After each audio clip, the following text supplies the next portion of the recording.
Hoje eu quero compartilhar com os irmãos a respeito do padrão da vida cristã.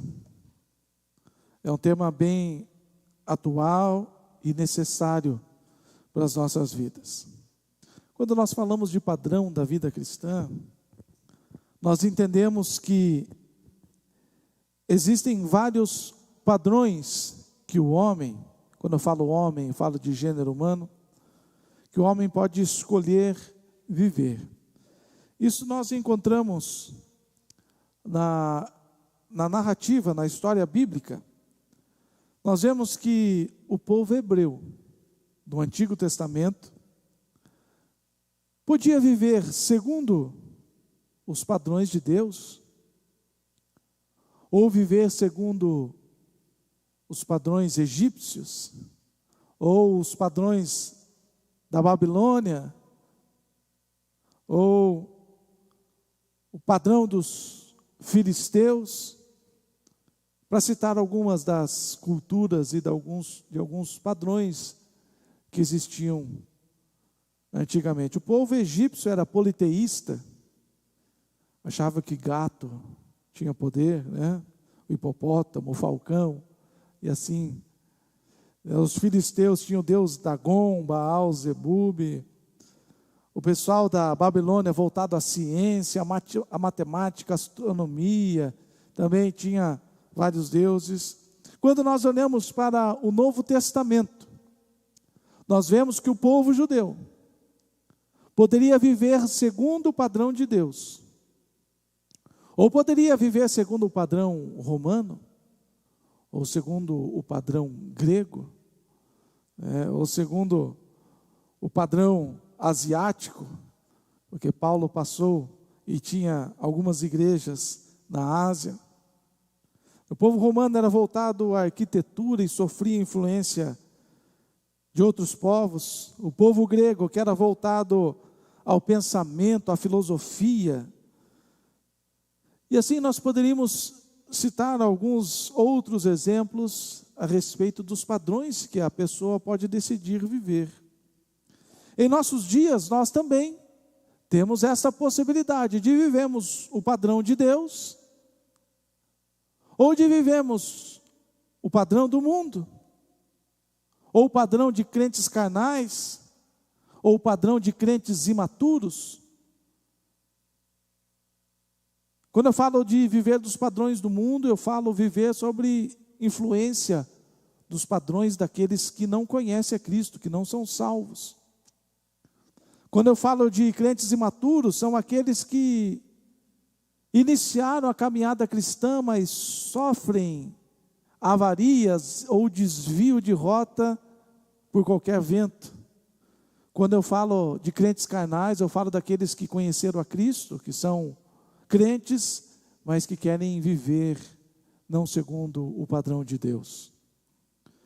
E quando nós olhamos para o que Paulo escreveu aos Romanos, no capítulo 12, versículo 2, ele diz assim, eu estou lendo na versão Nova Almeida atualizada: e não vivam conforme os padrões deste mundo, mas deixem que Deus os transforme pela renovação da mente, para que possam experimentar qual é a boa, agradável e perfeita vontade de Deus. Então Paulo aqui ele está falando a respeito de padrões. Não vivam conforme as pessoas que vivem segundo o curso deste mundo, segundo os padrões deste mundo, mas deixem que Deus transforme a mente de vocês, renovando a mente de vocês. Então nós entendemos que para viver no padrão de Deus, é preciso mudar a mente, é preciso renovar o modo de pensar, é preciso renovar o modo de ver e de perceber a vida. E esta deve ser uma decisão que nós devemos tomar. Paulo não está dizendo, olha, vocês fiquem tranquilos, porque Deus virá e renovará a mente de vocês. Ele está dizendo, permitam, deixem, que Deus transforme a vida de vocês, renovando a mente. Então, outrora éramos do mundo, pensávamos como o mundo. Se éramos crentes carnais, pensávamos como crentes carnais. Se éramos crentes imaturos, pensávamos como tais. E nós precisamos permitir que Deus traga uma renovação na nossa mente, no modo como nós vemos e percebemos a vida. O Evangelho não é algo estático, a caminhada cristã não é algo fixo. Precisa-se de uma renovação constante. Hoje eu já citei aqui o texto que diz assim, aquele que começou boa obra em vocês, irá completá-la até o dia de Cristo Jesus. Então significa que nós, como crentes, como cristãos verdadeiros, nós precisamos andar com uma plaquinha pendurada aqui, né, uma plaquinha dizendo, desculpe pelo transtorno, mas eu estou em obras. O crente que não está passando por uma obra tem que rever a sua vida, tem que rever o conceito. Mas o transtorno aqui não é para nós, o transtorno é para aqueles que nos rodeiam. Quando eu falo desculpe pelo transtorno, eu estou dizendo assim, a pessoa que era do mundo, que bebia, que fumava, que se prostituía, que estava no meio de conversas que não agradam a Deus, agora ele não pratica mais estas coisas.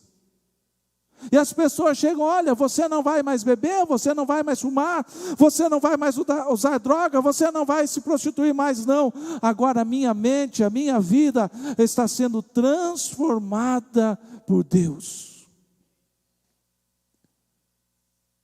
Assim também nós poderíamos citar outras coisas.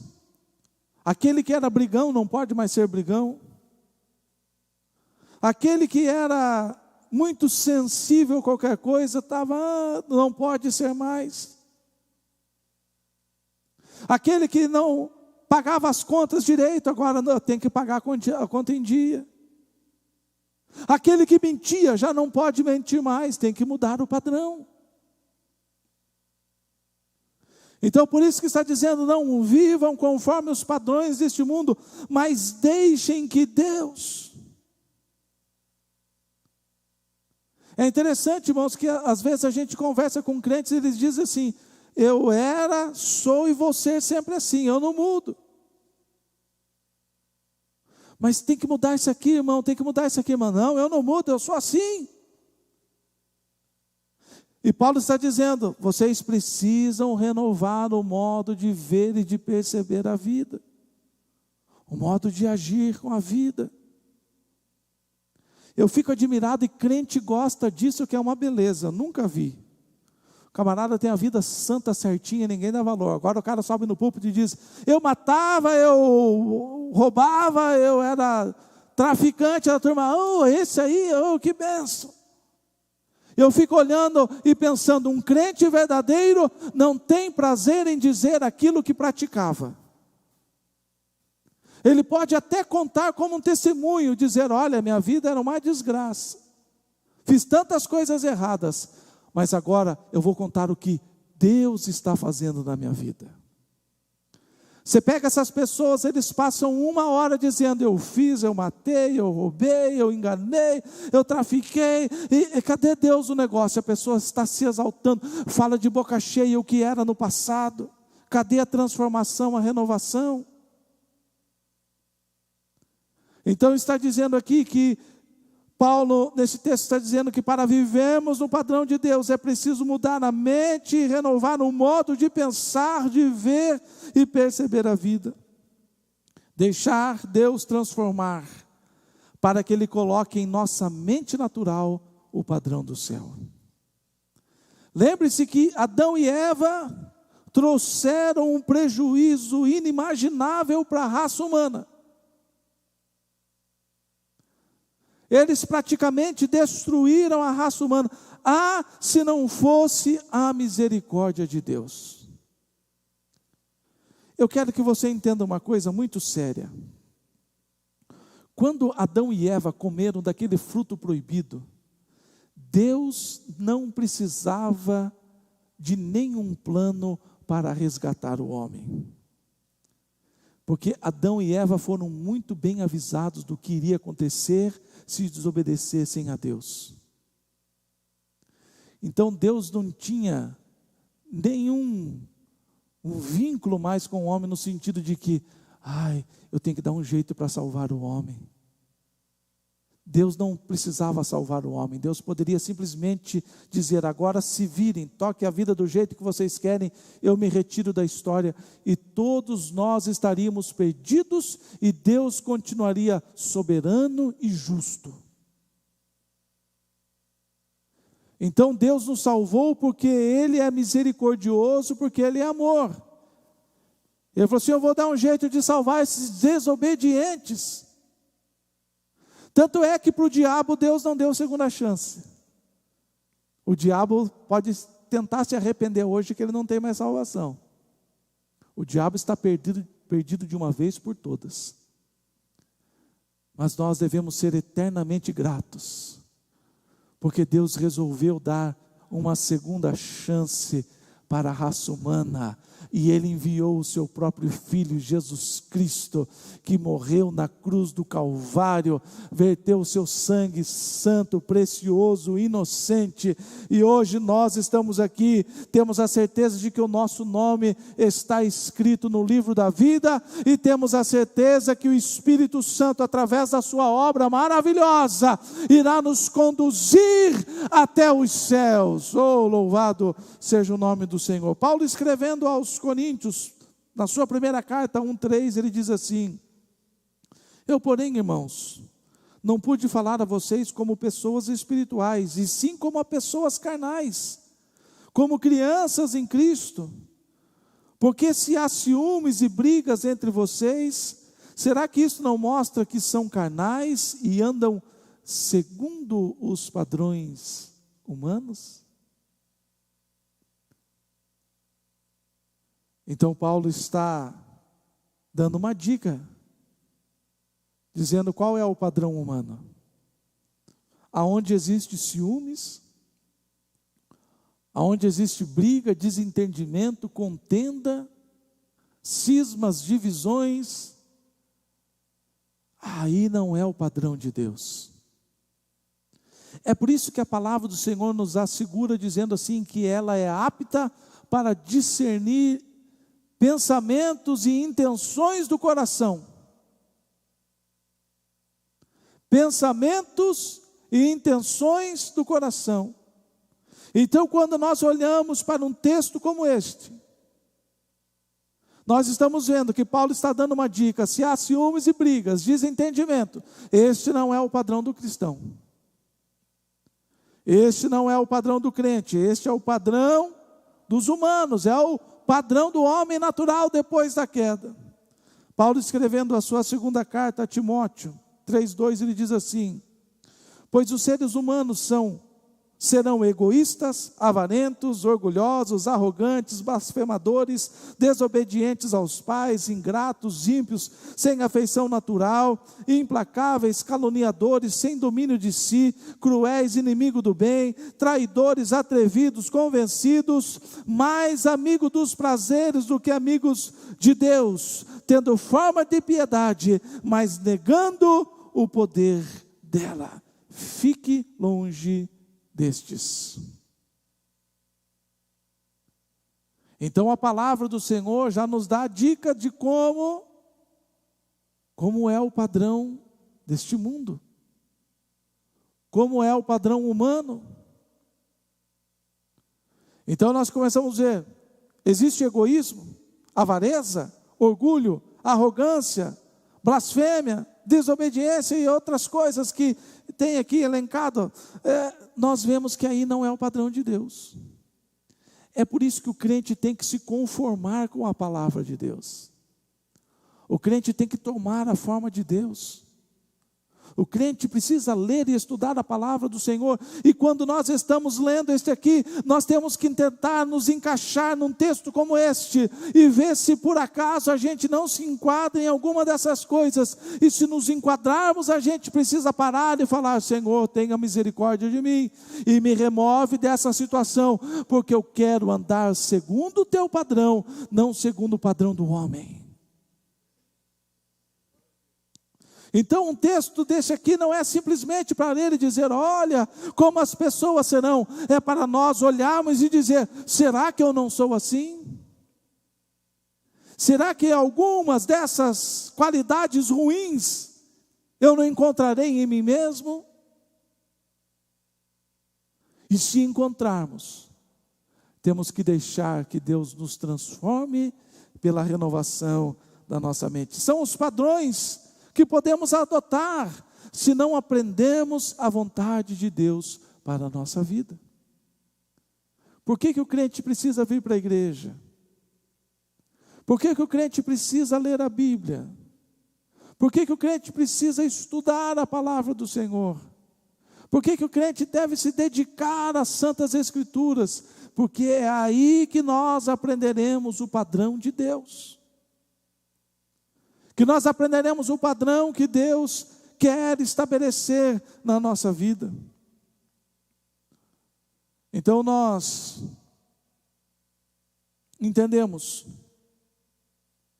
que existe uma grande diferença entre o padrão do mundo, o padrão do homem e o padrão de Deus. É interessante, irmãos, que em Atos 13:48,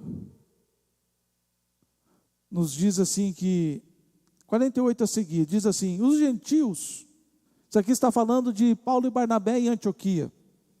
Os gentios, ouvindo isto, se alegravam e glorificavam a palavra do Senhor. E creram todos os que haviam sido destinados para a vida eterna. 49. A palavra do Senhor se espalhou por toda a região. Versículo 50. Mas os judeus instigaram as mulheres piedosas de alta posição e os principais da cidade e levantaram perseguição contra Paulo e Barnabé, expulsando-os do seu território. 52. Os discípulos, porém, estavam cheios de alegria e do Espírito Santo. Irmãos, este relato de Lucas sobre os apóstolos sendo expulsos de Antioquia nos dá uma ideia do padrão de vida, do padrão que Deus quer para a nossa vida. Então existe aqui duas coisas opostas: uma perseguição se levantando, os apóstolos sendo expulsos e os discípulos cheios de alegria e cheios do Espírito Santo. Quando eu li, irmãos, este texto, o Espírito Santo falou ao meu coração que esse deve ser o padrão do cristão, o padrão diário da nossa vida. Eles estavam passando por um período de dificuldade. Havia se levantado uma grande perseguição contra a igreja daquela região. Os apóstolos haviam sido expulsos e agora aqueles discípulos estavam só. Já não tinham mais os apóstolos. Mas se mantinham no padrão ensinado por Paulo e Barnabé, cheios de alegria e cheios do Espírito Santo. Nós temos que entender uma coisa, irmãos. Este versículo 52, ele diz assim: os discípulos, porém. Este porém é uma conjunção adversativa. Uma Betinha deve entender um pouco melhor do que eu essas questões, né? Uma conjunção adversativa, que faz oposição àquilo que foi dito anteriormente. levantou-se grande perseguição contra a igreja, contra os apóstolos, e os apóstolos foram expulsos. E os discípulos, porém, contudo, apesar de, estavam cheios de alegria e cheios do Espírito Santo. Esta é uma declaração poderosa para as nossas vidas, porque esta palavra está nos indicando qual deve ser o nosso padrão de vida diário. É lógico que eles não queriam perseguição contra a igreja naquele lugar. É lógico que eles queriam os apóstolos. Imagine Paulo e Barnabé ensinando todos os dias. Quem não queria tê-los? Agora já não os tinham mais, mas permaneciam. Contudo, porém, apesar de tudo que havia acontecido, eles estavam cheios de alegria e cheios do Espírito Santo. Oh, aleluia! Louvado seja o nome do Senhor. O padrão bíblico está sendo ensinado, que a nossa alegria e o nosso mover no Espírito não é sentimento, não depende das circunstâncias, mas é um posicionamento. Alegria é diferente de felicidade. A gente está feliz quando tudo está bem, quando tudo está certo, quando tudo saiu do jeito que a gente havia planejado. É um sentimento. Estou sentindo alegria. Mas a felicidade, mas a alegria é uma posição. Eu preciso me posicionar na alegria. Poderíamos dizer que a alegria é um lugar que você precisa estar. Assim como os discípulos decidiram se posicionar na alegria. Levantou-se perseguição. Os apóstolos foram expulsos. E agora o que fazer da vida? O que será de nós? O que será da nossa igreja? O que será da nossa fé? O que será da nossa vida a partir de hoje? Nada disso. A Bíblia diz que eles se posicionaram na alegria, dizendo: e os discípulos, apesar de tudo que estava acontecendo, estavam se mantendo na alegria e cheios do Espírito Santo. Oh, aleluia! Você precisa se posicionar na alegria e no Espírito. Alegria é uma posição, é uma decisão. Muitas pessoas, tudo está indo bem. Você certamente vai conhecer alguém que se enquadre naquilo que eu vou dizer agora. Você conhece uma pessoa que tem um bom salário ou uma boa aposentadoria, que tem uma boa casa, que tem um bom carro, que tem uma boa vida, um bom casamento. Assim mesmo a vida é pautada na tristeza. E alguns estão até em depressão. Porque mesmo tendo tudo, se posicionaram na tristeza e não se posicionaram na alegria. Os cristãos da igreja primitiva, eu vejo quando o primeiro mártir da igreja estava sendo apedrejado. E o próprio Paulo, antes de se converter, estava ali consentindo na morte de Estevão. Estevão não estava murmurando, dizendo: Senhor, eu entreguei minha vida a Ti, agora olha as pedradas, olha, a minha cabeça está doendo, o meu supercílio já se rasgou, as minhas costas, eu não estou aguentando mais as pedradas. Não, ele disse: eis que vejo os céus abertos. Como você acha que estava a expressão? Como é que estava o rosto, a fisionomia de Estevão, enquanto estava morrendo apedrejado? Ele estava alegre, ele se posicionou da alegria, ele falou: Senhor, se chegou a minha hora, recebe o meu espírito, mas eu decido me posicionar na alegria, e vejo os céus abertos, e Jesus Cristo me esperando. Então você precisa se posicionar, irmão. Se você quer viver segundo o padrão de Deus, se você quer viver segundo o padrão do céu nessa terra, você precisa se posicionar na alegria. Olha, hoje a coisa não deu certo, as coisas não se encaminharam, mas apesar disto, eu continuo cheio de alegria, oh aleluia, e cheio do Espírito Santo. Louvado seja o nome do Senhor. O próprio apóstolo Paulo, escrevendo aos Filipenses 4:4, ele diz assim: alegre-se de vez em quando, alegre-se quando vocês conquistarem alguma coisa, alegre-se quando as coisas saírem do jeito que vocês planejaram. Não, Paulo está dizendo: alegrem-se sempre no Senhor. Outra vez digo, alegrem-se. Paulo não está dizendo: olha, quando tudo estiver bom, quando tudo estiver tranquilo, como diz os jovens de hoje em dia, quando tudo estiver suave, alegre-se no Senhor. Não, alegrem-se sempre no Senhor. O diabo quer nos ver irados, o diabo nos quer ver tristes, abatidos, frustrados, derrotados, com um semblante descaído, mas Paulo está dizendo: alegrem-se sempre no Senhor. Repito mais uma vez: alegrem-se, oh, aleluia, louvado seja o nome do Senhor. Irmãos, a alegria impede muitas coisas na nossa vida. Lembra que Paulo escreveu uma lista de coisas ruins ali? Eu não vou falar todas, vou falar apenas algumas aqui.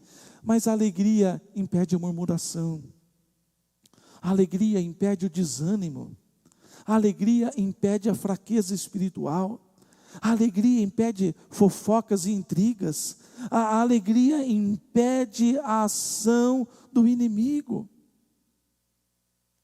E nós podemos pegar estes poucos aqui que eu elenquei e colocar na vida dos discípulos. Eles poderiam começar a murmurar: que Deus é este? Deus nos mandou os seus servos, os apóstolos, e eles pregaram, anunciaram a Cristo, e agora foram expulsos. Não, este não é o verdadeiro caminho, este não é o verdadeiro Deus. Esse não deve ser algo, isso não deve ser algo precioso. E poderiam começar a murmurar. Ou eles poderiam entrar em desânimo e dizer: a gente tentou, estava tão legal, estava indo bem, mas agora expulsaram os apóstolos aqui, a gente ficou sozinho.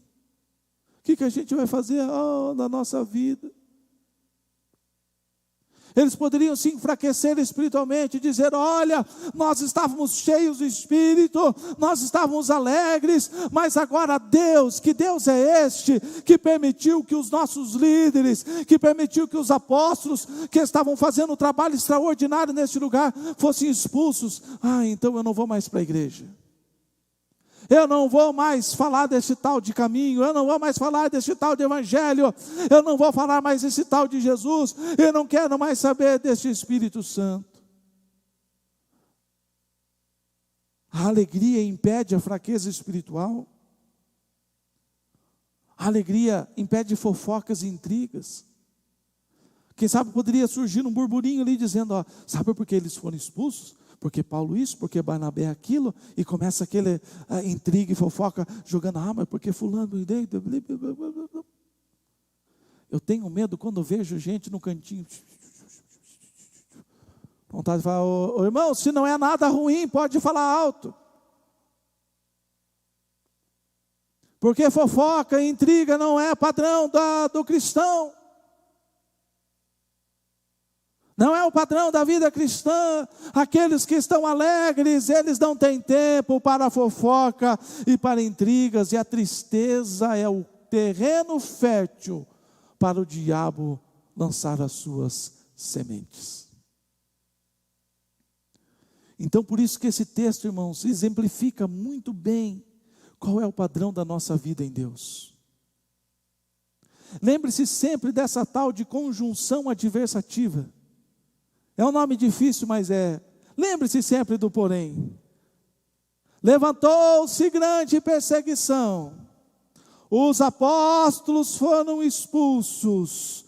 Os discípulos, porém, contudo, apesar de, estavam cheios de alegria e cheios do Espírito Santo. E aonde está a alegria, não há murmuração, não há fraqueza espiritual, não há contenda, não há fofoca, não há intrigas, não há terreno fértil para o diabo lançar as suas sementes.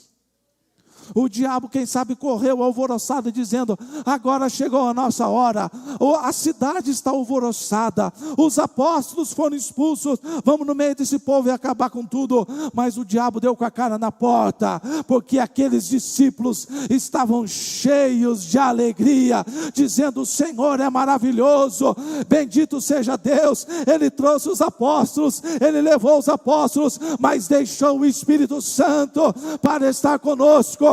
Vamos nos manter cheios da alegria e do Espírito Santo, e o diabo não pode ficar naquela igreja.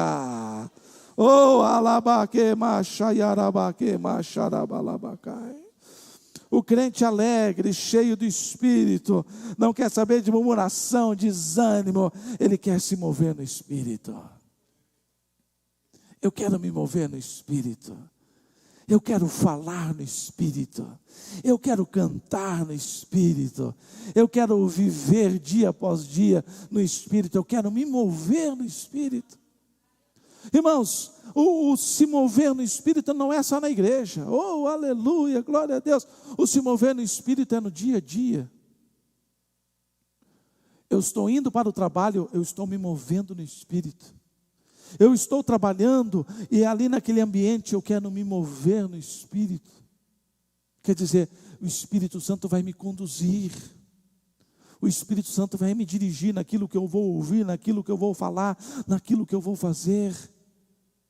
Quando nós estamos passeando, nós podemos continuar. O pastor Rubinho estava falando esse dia a respeito do dualismo. A vida do cristão não pode ser um dualismo. Agora eu vou passear, agora é o meu dia de folga, eu vou para a praia, eu vou para o parque, eu vou para o clube, eu vou para o shopping, então agora eu sou um cidadão normal. Não, aquele que é verdadeiro cristão, aquele que vive no padrão de Deus, mesmo quando ele está passeando no seu dia de folga, ele está se movendo no Espírito. Oh, aleluia! Louvado seja o nome do Senhor. Estavam alegres e cheios do Espírito Santo. Uma das características do padrão de Deus, ou do padrão do céu, é estar constantemente cheio do Espírito. A perseguição, a expulsão dos apóstolos, não pôde roubar a alegria dos discípulos, e muito menos a operação do Espírito na vida daqueles. Eles continuavam cheios do Espírito. É interessante, irmãos, que eu vou citar alguns poucos versículos aqui sobre ser cheio do Espírito. Quando a igreja começa, lá em Atos 2, até o final do Novo Testamento, existem várias passagens dizendo: estavam cheios do Espírito, foram cheios do Espírito, sejam cheios do Espírito. Então este é um padrão para a nossa vida. E a igreja primitiva começa assim, Atos 2,4, e todos ficaram cheios do Espírito Santo e começaram a falar em outras línguas. O início da igreja foi marcado por crentes cheios do Espírito Santo. Como é que a igreja começou? Com crentes cheios do Espírito Santo. Como é que a nossa vida deve começar? Quando estivermos cheios do Espírito Santo. Como é que a sua vida cristã começou, a sua caminhada em Cristo começou? Você foi cheio do Espírito Santo. Atos 4:31 diz assim, que tendo eles orado, tremeu o lugar aonde estavam reunidos, e todos ficaram cheios do Espírito Santo, e com ousadia anunciavam a palavra de Deus. É interessante que esta passagem também é um contexto de perseguição. Os apóstolos foram presos, inquiridos diante do sinédrio, presos, depois foram libertos, e quando libertos eles foram a uma casa de oração, e chegando lá, é o texto que nós lemos, tendo orado, tremeu o lugar aonde estavam, oh aleluia. Em meio à perseguição e à prisão de apóstolos, a igreja orava até o lugar tremer, e serem ainda mais cheios do Espírito Santo. Sabe o que acontece muitas vezes? As pessoas têm um falso entendimento sobre o que é ser cheio do Espírito. Muitas pessoas pensam que é só uma vez. Não, eu recebi o Espírito Santo, está tudo certo. Eu já estou cheio, eu não preciso mais de mais nada do Espírito, ele já me encheu, não. Nós devemos ser cheios constantemente. A nossa vida não é como um tanque de combustível de um veículo. Se o veículo lá, o tanque é para 40 litros, você vai no posto de gasolina, só vai caber 40 litros. O tanque está cheio. Mas a vida do cristão não tem limite. Você está cheio e pode ser mais cheio. Se está mais cheio, pode ser ainda mais cheio. Daí você vai conversar com pessoas e diz, não, eu já estou cheio do Espírito Santo. Daí eu faço a pergunta, quando você ora o lugar treme? Porque esta igreja era cheia do Espírito. Lembre-se que em Atos 2 a igreja começou cheia do Espírito. A igreja aqui estava cheia do Espírito. E conhece alguém que não tem um Espírito que ora e o lugar treme? Eu lembro de uma história, a irmã Mariazinha me corrija se eu der alguma informação errada. Mas o pastor Arne Johnson, a irmã Mariazinha sempre conta que ele era um homem cheio do Espírito. Ele não falava em línguas, mas ele profetizava. Profetizava de olhos abertos. E um dia ele falou assim, irmãos, nós vamos orar e hoje esse lugar vai tremer. Uma vigília, né? Nós vamos orar e este lugar vai tremer. E eles começaram a orar, orar, orar. De repente todos começaram a sentir que aquele lugar, que aquela casa onde eles estavam, começou a tremer do poder de Deus. Que coisa extraordinária!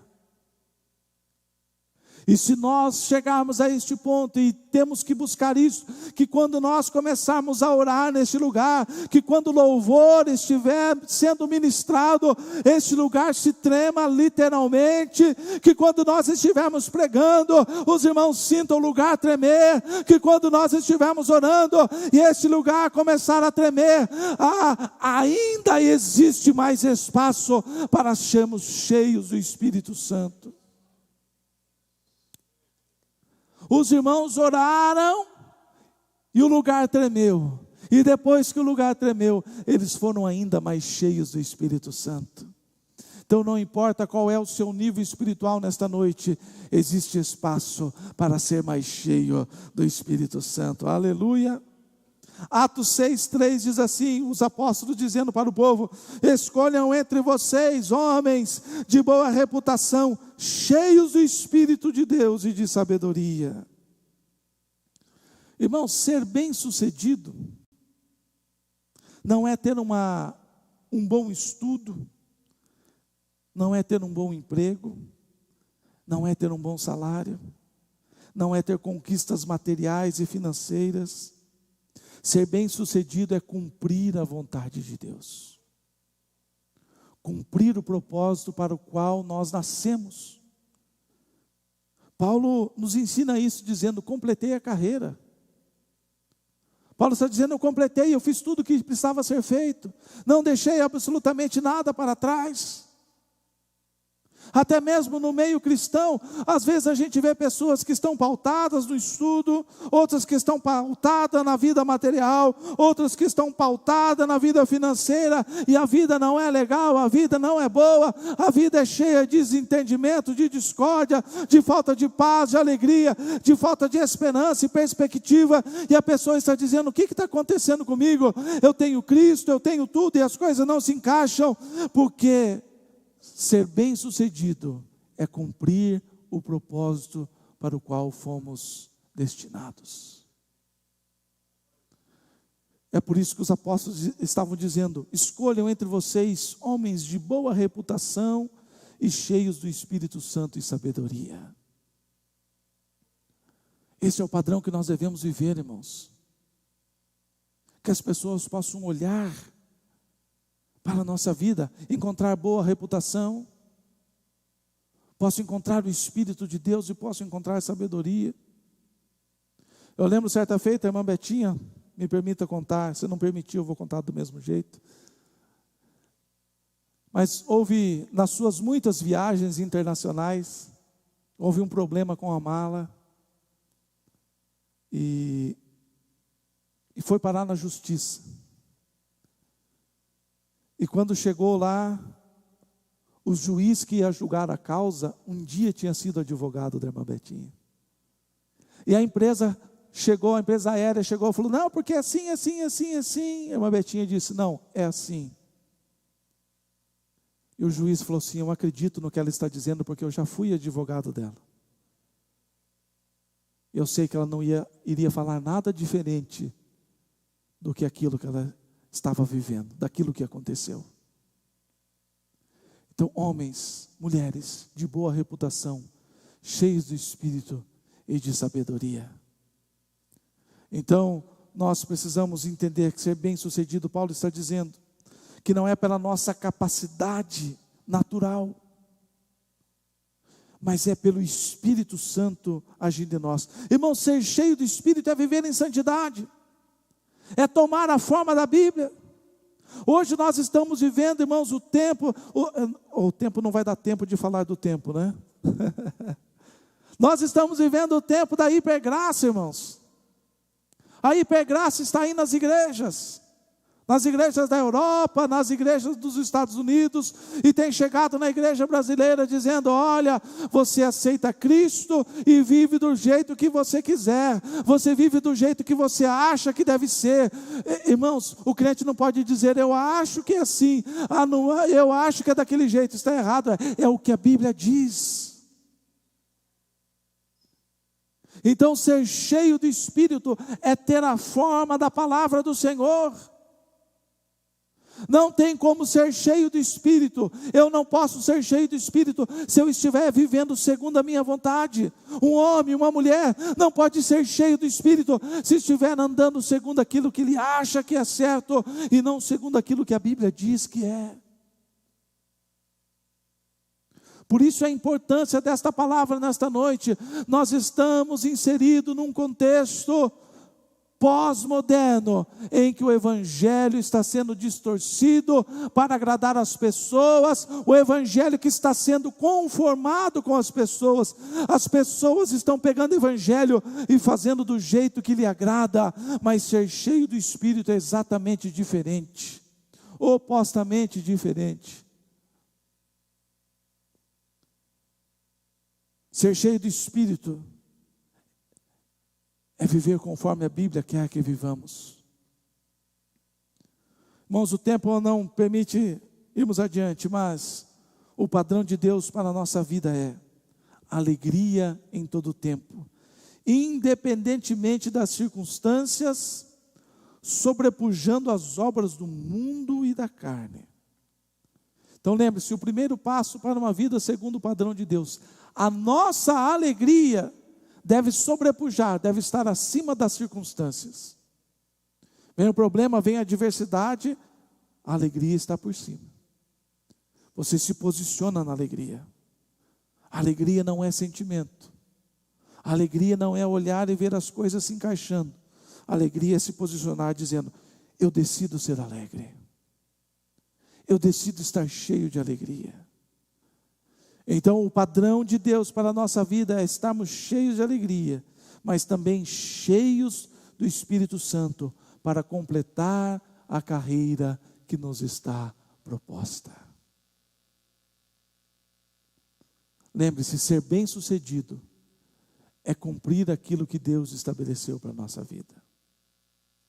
É cumprir exatamente aquilo que Deus colocou sob nossa responsabilidade, até o ponto de dissermos, que possamos dizer, como Paulo disse: completei a carreira, guardei a fé. Vamos ficar em pé neste momento? Oh, aleluia!